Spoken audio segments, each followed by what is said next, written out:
आज कॅबिनेटची बैठक सुरू होण्याच्या पूर्वी मी नाशिकच्या टीसीएस प्रकरणामध्ये एसआयटीची चौकशीची मागणी केली. तसं पत्रही मी माननीय मुख्यमंत्री साहेबांनी दिलेलं आहे आणि मुख्यमंत्री साहेबांनी मला आश्वासन दिलंय की होय, मी ही मागणी मान्य करतो आणि या संदर्भामध्ये घोषणाही करतो. कॅबिनेटची बैठक आता चालू आहे. संपल्यानंतर जर त्यांनी प्रेस घेतली तर त्यात ते घोषणा निश्चित करतील.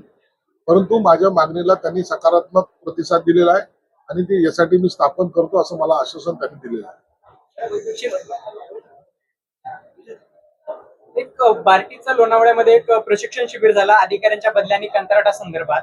वरिष्ठ अधिकाऱ्यांकडून दबाव टाकला जात असल्याचं वगैरे असं त्यात चर्चा झाली. बार्टीचा स्वतःचा प्रशिक्षण हॉल असताना लोणावळ्यामध्ये शिबिर घेऊन 30 ते 40 लाख रुपये त्यावर खर्च झाल्याचं समोर आलं. तुम्हाला तुमची काय प्रतिक्रिया सामाजिक न्याय म्हणते? पार्टीचं दरवर्षी आम्ही एक कार्यशाळा सर्व महाराष्ट्रातील अधिकाऱ्यांची घेत असतो.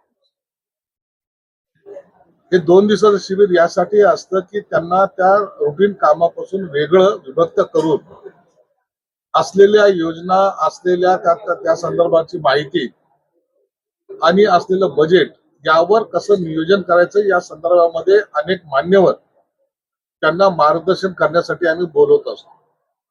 इतर विभागातील जे काही मान्यवर असतात त्यांचं सुद्धा चर्चासत्र त्या ठिकाणी असतं. मागच्या वेळेला आम्ही जे घेतलं होतं ते पुण्याला घेतलं होतं, जसदाला घेतलं होतं, आता लोणावळ्याला घेतलं. पण लोणावळ्याला रिसोर्टला का घेतलं म्हणून त्याच्यावर चर्चा झाली. 400 अधिकाऱ्याचा 2 दिवसाचा मुक्काम करणे, त्यांची जेवणाची व्यवस्था करणे, राहण्याची व्यवस्था करणे, मला वाटतं 20 लाखाचा खर्च यासाठी फार काही मोठा केलेला नाही आहे. कोणत्याही प्रकारचं व्हीव्हीआयपी ज्याला काय म्हणता येईल अशी कोणतीही व्यवस्था त्या ठिकाणी नव्हती. परंतु त्याचा बाऊ करण्याचा काही लोकांनी प्रयत्न केला. अधिकाऱ्याकडून त्याच्या चांगलं काम करून घेण्यासाठी त्यांना बौद्धिक देण्यासाठी जर ते बोलवलं असेल तर त्यात काही गैर नाही.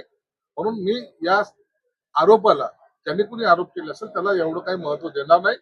पुढच्या वर्षी सुद्धा असंच एक अधिवेशन होईल आणि दरवर्षी हा मी पायंडा पाडलेला तर यासाठी की अधिकाऱ्यांचा एकमेकांमधला असलेला सुसंवाद हा आणखी पक्का झाला पाहिजे, हे त्याच्या मागचं धोरण आहे. नरेंद्र मोदी यांच्या आव्हानानंतर सगळेच मंत्री जे आहेत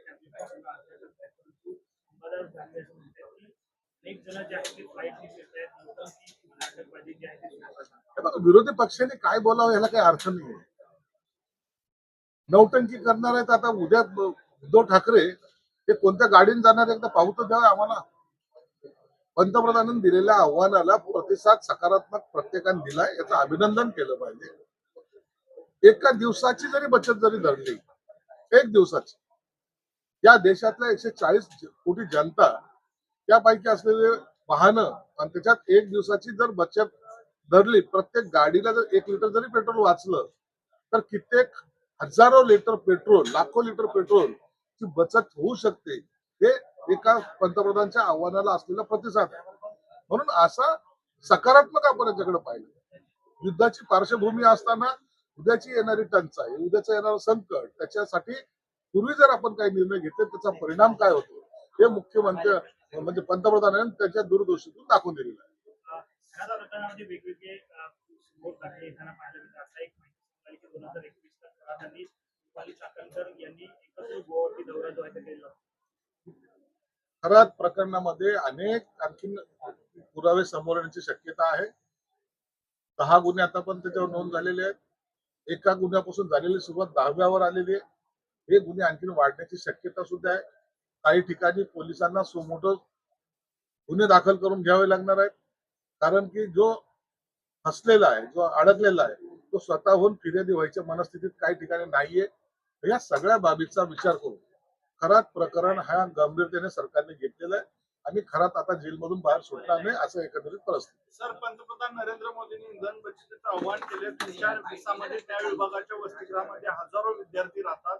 त्यांचं पुढं म्हणजे काय, त्यांना म्हणजे शिक्षण त्यांचं आता पुढचं कसं होणार? हॉस्टेलमध्ये स्थानिक करणार की त्यांना हॉस्टेल, सामाजिक न्याय विभागाच्या हॉस्टेलमध्ये वेळोवेळी इंधन पुरवठा होणार? माझ्या सामाजिक न्याय विभागामध्ये कोणत्याही काही प्रकारचं कुणाला विद्यार्थ्याला अडचण येईल असं कोणतंही काम आम्ही करणार नाही. आणि जो काही माझा विद्यार्थी तिथं शिकतोय तो अत्यंत गरीब कुटुंबातला आहे, गावखेड्यातला आहे, ग्रामीण भागातला आहे, म्हणून त्याच्याकडे मोठमोठे वाहनं वगैरे असण्याचा काही प्रश्नच उद्भवत नाही. जेवणासाठी जो इंधन पुरवठा होतो तो वेळोवेळी तो तर नक्कीच होईल. जेवणाच्या याच्यामध्ये कुठेही काटकसर करायचं पंतप्रधानांनी सांगितलेलं नाही. त्यांना तो पुरवठा निश्चित होईल आणि तिथं कुठेही त्यांना जेवणाची अडचण येणार नाही.